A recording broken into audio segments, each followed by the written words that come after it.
Testing, testing, testing. Okay, are we live? Okay. On your mark, get set, go.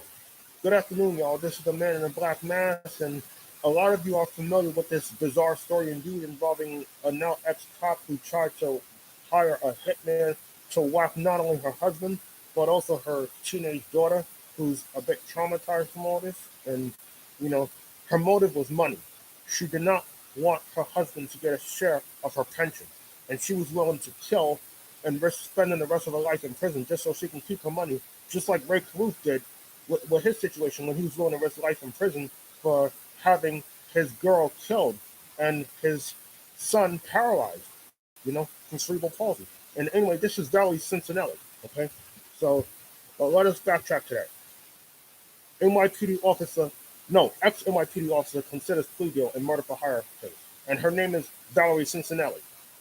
NYPD officer from Oceanside to take plea deal in murder for hire plot, sources say. An NYPD officer, no, that should be an ex-NYPD officer from Oceanside charged with plotting to hire a hitman to kill her estranged husband and the teenage daughter of her boyfriend agreed Friday to accept a plea deal in the case. The terms of the plea were not revealed Friday at a telephonic hearing at a federal court in Central Islip. But sources familiar with the case said the officer, Valerie Cincinelli, 35, has agreed to plead guilty to a single count of obstruction of justice, which carries a penalty of 46 to 57 months in prison under federal sentencing guidelines. So that's 3 to 5 years on the nose. In return for her plea, the government has agreed to drop the 2 other counts Cincinelli was facing, each involving murder for hire. Convictions on each of those counts carries a penalty of up to 10 years, which would have equated to 20 years, since it's one for the teen daughter and the other for the estranged husband. So 3 to 5 years is way better than 10 to 20 to life, that's for sure.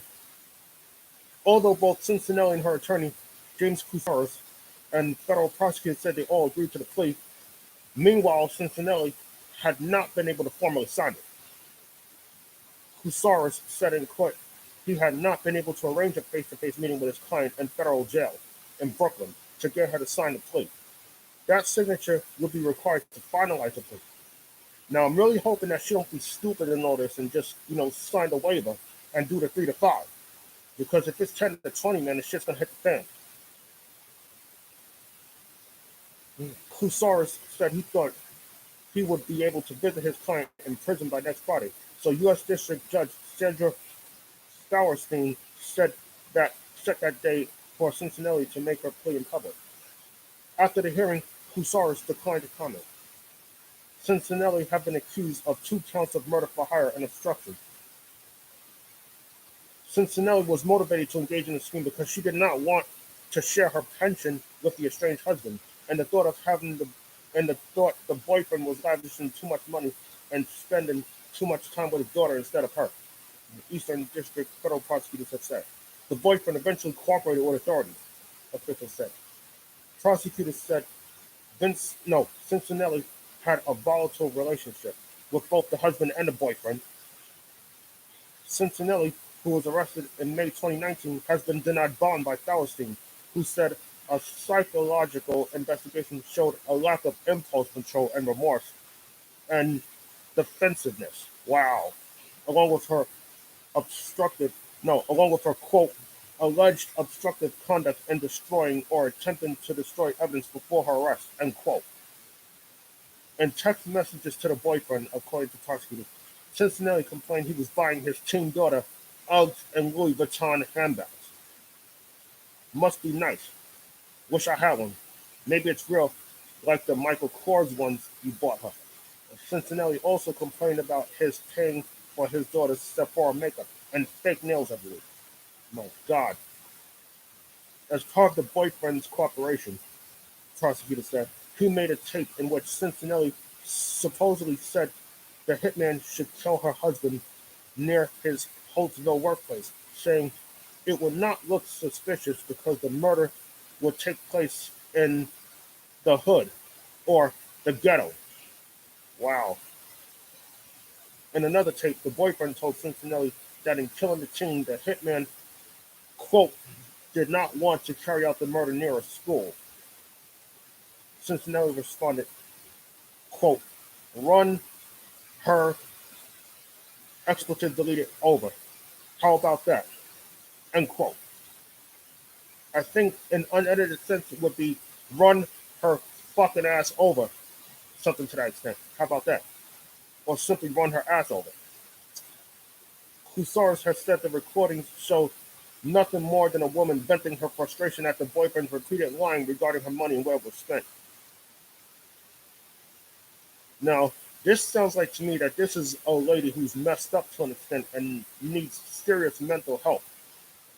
And hopefully she'll probably get it in federal lockup, because all jails and prisons provide mental health services to certain prisoners that require special treatment, because there are special needs inmates in both state and federal lockup.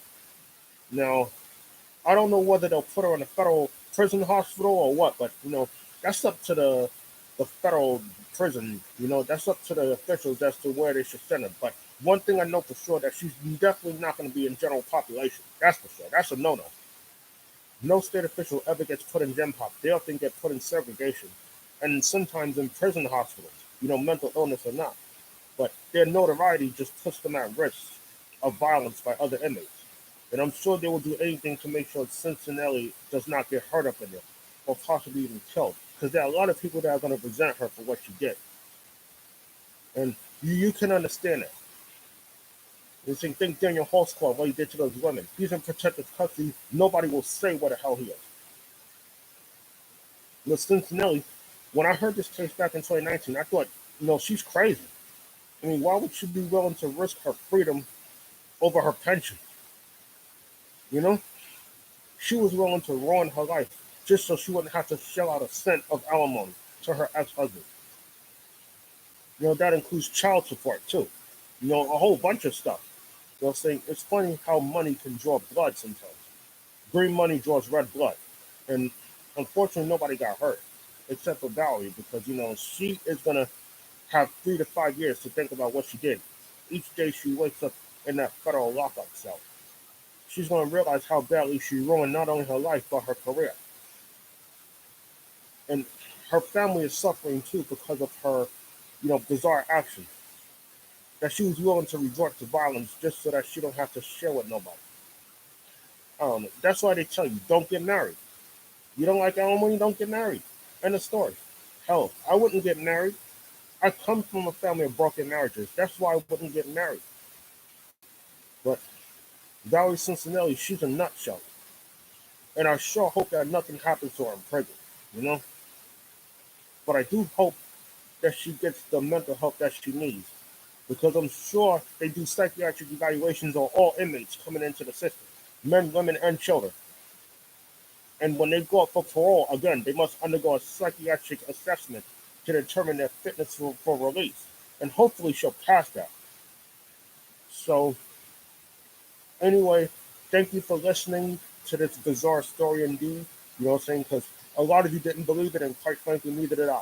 But don't forget to like and subscribe and drop a question underneath the screen and tell me what you think about this whole fiasco. Because I'm telling you, I think it's all bullshit. That one woman would risk everything for money. Okay? So I'm just telling you from the heart. It's bullshit. So again, like, subscribe, question underneath the screen. And if I have another story, I'll bring it out later. Okay? But I'm going to keep searching. Okay? Because I want to share with all of you. That's what I've been doing in grade school. Reading current events and sharing with my peers. And that's why I signed up for YouTube too, to share stories with y'all. Because a lot of that stuff that, I talk about on the news, a lot of stuff that you hear on the news involves some of you personally, Just like some of the stories I read, I give you some of my personal experiences from some of those articles that I read and shared with you. Okay? So, thank you for supporting my channel. Like, subscribe, question underneath the screen, okay? And I will get back to you. I can deal with your reasoning as long as I can deal with your logic. But please do it with respect. Because there was a lot of people that left disrespectful questions and messages on my channel. And, what I'm saying? I don't like that shit. So, good luck, be well, and have a good day. Thank you.